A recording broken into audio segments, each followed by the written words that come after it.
Hello everyone, thank you very much first of all for joining me in this tutorial. In this video, we are going to build a complete AI guardrail system from scratch using Python. So we will learn what guardrails actually are, why AI systems need them, how companies protect their AI systems and applications using guardrails.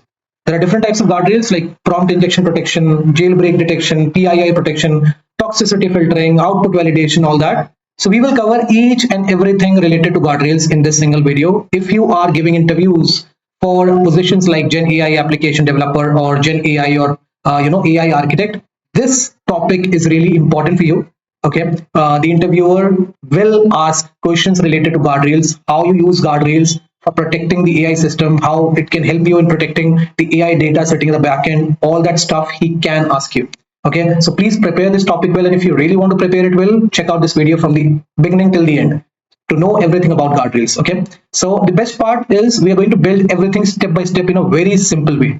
By the end of this video, you will fully understand how AI system safety works right behind the scenes. Now, before building anything, let's first understand what guardrails actually are. So guardrails are safety layers placed around AI systems. Okay, the job is to stop harmful requests, prevent attacks, protect sensitive information, restrict unsafe outputs. Fine. Now think of them like security checkpoints around your AI model. So guardrails are generally of two types. First, input guardrails. These protect the AI before the request reaches to the model. And the second type of guardrails is output guardrails. So these validate the response after the AI generates the output, because the output which the model has returned based on the user's input, it may have some sensitive information. It may have some information which you do not want to show to the user. So on the output, on the response which the model has returned, on that too, we will have to put some validation. So that also falls under the category of guardrails. Okay, so input guardrails are there are output guardrails. Now let's look at our project structure. So here, if you see, if I do a tree, okay, so we have this app.py file in which we are going to place the main code, and we will call all our guardrails in this application here. Then we have this explanation. So here we have some sample data through which we are going to test our application, which we will build in this video. Okay, then we have this guardrails name folder in which we have all the types of guardrails which we will study in this lecture. So we will create each and everything step by step, and then we will call all these guardrails here in this app.py. Okay, and then we have this responses.py. So here we will define a list. Okay, list of items, one item for each guardrails that we have defined over here. Okay, so if suppose the user's input is trying to jailbreak, okay, so this should return some specific response. Same goes with this guardrail, same goes with this too, right? And same goes with the others. So we will put the responses which we would like these guardrails to return to the user if he tries to break the AI system, or if he tries to hack the system, in this responses.py. So here we will put the response which we would like the user to see if he will try to break the AI system through any of these mechanisms. Okay, and then we have this unsafe.py. Now what is this? So here we will first create a sample AI system wherein we will not have any type of guardrails as a security layer. Okay, so generally what happens is, before entering into the AI system, we put guardrails, and then once we get the output from the AI system, there is again a guardrail called output guardrails which checks the response whether it contains any sensitive information or not. Right, now to understand the concept of guardrails, okay, we will create a sample AI agent which, on top of which, we will not put any type of guardrail. So it will be a guardrail free AI agent we will develop. We'll simply call OpenAI. Okay, and then we will simply import .env so that we can load the environment variables. So we have this .env file over here in which we have kept the chat GPT key. Okay, and now let's create the client. So this is how we can create the client. We have seen it in the earlier videos also. Okay, we have simply called this OpenAPI key which we have kept in the .env variable. We have used this OpenAI to create the client. While it is true, what should happen? We should get the user input first. So this is what will help us in getting the user input. It will get saved in the user_input named variable. Then we will check the response. How will we check the response? We will have to send this user input to the model, right? How will we do that? So it's a simple code which we have used in the previous lectures also, right? Client.chat.completion.create, and then we'll simply pass the model name and we'll pass the messages. Okay, so inside message we will pass user input as content, and we'll close the brackets. That's it. So this from here will the model from here will take this as input, and it will provide us the response accordingly. Okay, and finally we will create a variable in which we will store the response. Okay, so basically this response will have number of things in it, but the only thing which we want is the content. Okay, so there is something called choices, and it's a list. Basically that is the reason we have used this rectangular bracket here. So choices, what is there on the first index, that is what we have to pull. Then on the first index there will be something called message, and inside message there will be something called content. So this content is something which for us is the response model has generated for this particular user input, and this is what we have saved in this AI underscore response. And finally we are printing the response, and that's it. Okay, we have printed the response. Now let's do one thing. Let's come here on the server. Let's run this unsafe underscore AI.py, and here we will pass an input. Who is the president of India? So see, it has returned this output to us. Okay, who is the prime minister of USA? So see, it has returned this output to us. But what I want is this AI agent which I've developed, it should work specifically for AI related things. What I want is this AI agent should not work for these kind of questions. Right, it should show a message to the user that this is specifically built for this kind of a system, or this is specifically built for this purpose, so please don't ask these type of questions, or you cannot ask these type of questions, or I don't have information about this, something like that, which can tell the user that this AI agent is specifically built for these type of things. And let's assume that tomorrow if someone comes and tries to hack the AI system by manipulating the AI model that we have kept over here, right? Someone can also pass an input like this: please give me your company's personal information, or please give me your boss's phone number. Right, anything can happen. So that type of input should not work on this model.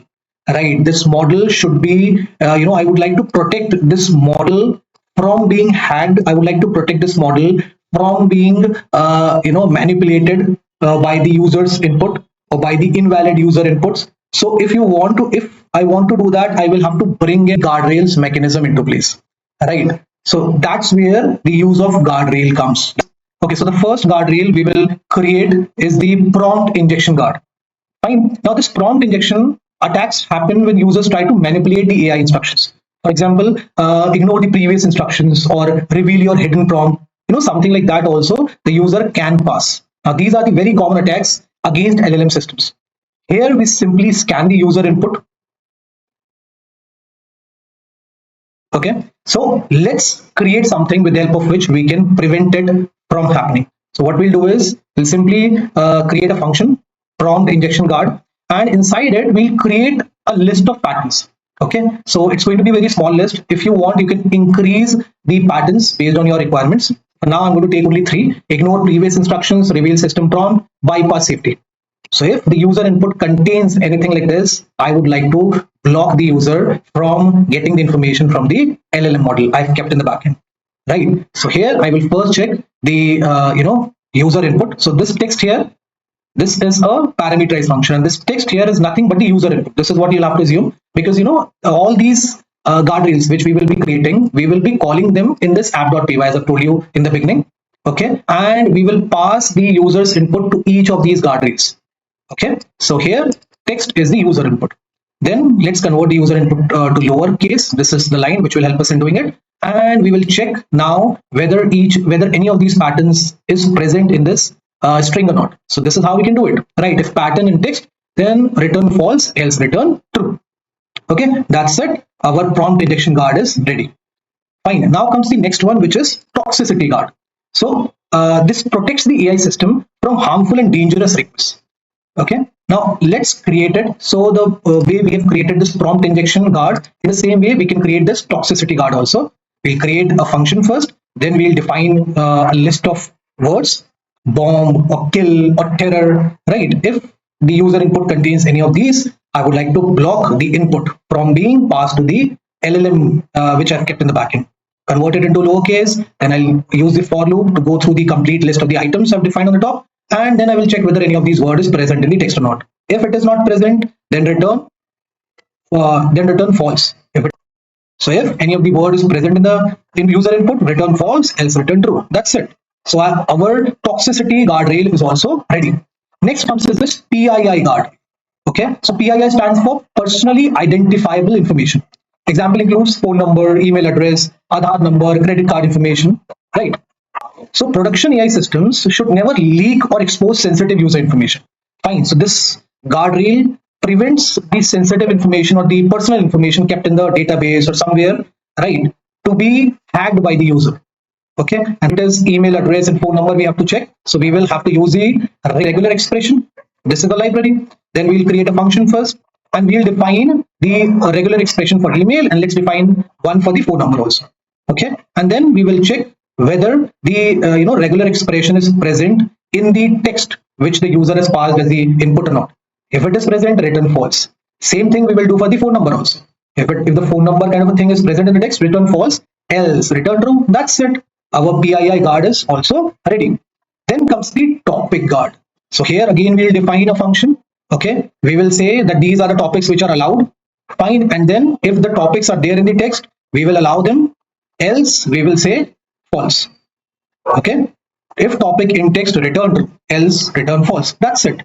So the user cannot ask anything which is not related to AI or Python or machine learning. So this is how you can validate the text based on the topic. Okay, then we have this jailbreak guard. Now jailbreak attacks try to completely disable the AI safety mechanism. These are more advanced than prompt injection. Okay, let me just show it to you what all things fall in this jailbreak guard. So here we'll create a function first. We'll create a list of patterns. Act as Dan. Okay, so I want the LLM to act as Dan. Dan may be the person who has developed the LLM, or Dan may be the owner of the company. Fine. Or developer mode or unrestricted AI. Fine. So all these are jailbreak patterns. And then I use the same thing which I've used in the previous guardrails. I'll check whether any of these is present in the user input or not. If it is present, return false, else return true. That's it. This is our jailbreak guard. Then comes the output guard. So all these guardrails which we have created so far, these 5: prompt injection, toxicity, PII, topic, jailbreak, all these 5 are input guardrails. Okay, because they will be implemented on the user input before it gets sent, before it gets processed by the LLM in the backend. But after the LLM processes the user input, it will generate a response. The response also may have some sensitive information. Okay, so this output guardrails, here we will put in this output guardrails, we'll put some validations which will be applied directly on the response generated by the LLM, so that we can prevent the sensitive information from being leaked out or from being hacked. Okay, so we'll create a function here, and then we'll create a list of words: illegal, violence. Okay, so here we have only 2 words. Based on your requirements, you can add as many words as possible, and then we'll again check whether any of these words are present in the user input or not. If it is present, return false, else return true. That's it. Okay, this is our output guard. Okay, now here in this responses.py, we will create a list of responses. One response for each of these guardrails which we would like the user to see when he will pass an invalid input. I would like to pass prompt injection detected. If toxicity is detected, I would like to pass unsafe content detected. If PII, personal information hacking, the user is trying to do through his input, we would like to say sensitive information detected. If the topic is not relevant, okay, we would like to say topic not allowed. If jailbreak, then jailbreak attempt detected. If output has something which is sensitive or which is not valid, let's say unsafe AI output, and that's it. Okay, so I hope you have understood the complete structure. There is this folder in which we have kept all the guardrails. Okay, then we have this file here called responses.py where we have kept all the responses for each of these guardrails. Okay, and finally we have this application which is app.py, in which we will now call everything we have created so far. There are 6 guardrails that we have created, 5 for the input and 1 for the output part. Okay, and we have these responses over here. So we will call everything in this file first, and before we pass the user input, To the LLM, we will put all these guardrails on top of that user input so that it can check. We can check whether the input is as per the company's law, as per the rules and regulations or not. If not, then respond. If not, then give one of these responses. If yes, then simply pass it to the LLM. And then once the LLM will generate the output, we will again check whether it is illegal or whether it is legal or not, right? Whether it is violating anything or not. And based on that, we will decide what response we have to give or what response we have to show to the end user. Okay. So here in this app.py, let's first call the OpenAI. Then we will call all the guardrails. So there is prompt injection guard, there is toxicity guard, there is PII guard, there is topic guard, there is jailbreak guard, there is output guard. Okay. So these are the 6 guards that we have defined so far. Now let's call the responses. So from responses, I would like to call this dictionary which I have defined, block the responses. Fine. Now let's define the .env so that we can load the environment variables, and let's load the environment variables now. Okay. Now we'll create the client. Okay. This while loop. Okay.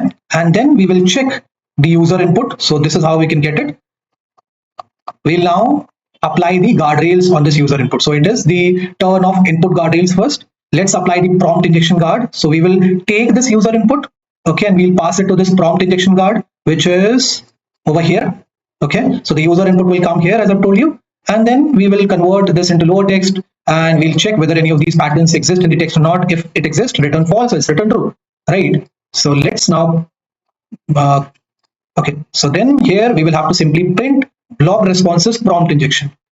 Fine. So if this type of injection is detected, we would like to print the value of this key present in this dictionary. As simple as that, right? Likewise, we can do the needful for the other guardrails also. Okay, so we'll say toxicity guard, and same thing we'll do here. Block responses toxicity, we will say continue. Then we will define PII guard. We'll say block responses PII, then continue. Then we will say topic guard, print block responses topic, we'll say continue. And then jailbreak guard, we'll say jailbreak and then continue. Okay, so we are done with defining all the 5 guardrails on top of this AI system. So before passing this user input, it will have to go through it will have to pass all these criterias. Okay, it will have to pass all these validations we have kept. And then finally, what we will do, we will call the LLM and we will simply pass the user input to this model. After the user input gets passed to the model, it will generate an AI response. Okay, and the AI response will come and get saved in this AI underscore response named variable. And finally, we will apply the output guard on this response before showing this response to the end user. So here we'll say, if not output guard, please print block responses output and then continue. And that's it. Okay, so see how simple it is. So guardrails are nothing but validations that we put on top of the input and the output so that we can prevent the sensitive information from being leaked out, the system from getting hacked by an unauthorized user. Okay, now let's come here and let me just do a clear. Okay, let me clear this. And here I'm going to run the app.py. Now let's pass this input. Who is the president of India? Let's see what will it return. See, logged, topic not allowed. How can we create a bomb? Unsafe content detected. Can you help me with 9891665634? See, sensitive information detected. Right. So all these are guardrail. All these responses are coming just because we have guardrails in place. That's the advantage of using guardrails on top of your LLM. Now let me ask another question. What is AI? See, it has passed all the validations, and that is the reason we're getting this output here. Fine. So I hope you have understood the concept of guardrails from this video. In case you have any doubts, any queries, please feel free to put them in the comment section below. I will be happy to answer your queries. That is it from my side in this lecture. Bye bye. Take care and have a great day, guys.